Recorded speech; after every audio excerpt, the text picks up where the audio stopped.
नदीमध्ये 11,000 लिटर दूध वाहिल्याने हिंदू विरोधी जिहादी दलाल असलेले, तथाकथित पुरोगामी असलेले, समाजवादी साम्यवादी त्याच्यावर अक्कल पाजळत होते, त्या विरोधात गरळ ओकत होते. आणि हे दुधाची नासाडी आहे, दुधाचा अपव्यय आहे, गैरवापर आहे असं ज्ञान शिकवत होते, हिंदूंना दोष देत होते.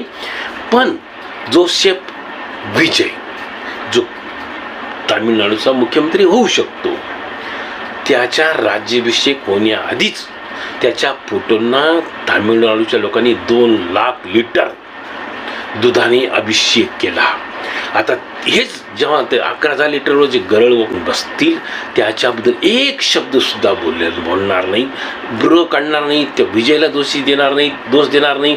ज्यांनी कोणी ते दुग्धाभिषेक केला त्यांना दोष देणार नाही. कारण काय, ते हिंदू विरोधी आहेत. या दुष्ट बुद्धीच्या हिंदू विरोधी आणि जिहादी दलालांची मानसिकता काय, फक्त हिंदूंचा अपमान करायचा, हिंदूंनाच ज्ञान शिकवायचं, हिंदूंनाच अक्कल पाजळायची, हिंदूंनाच दोषी ठरायचं, त्यांचाच उपमर्द करत राहायचा, ही यांचं ठरलेलं असतं.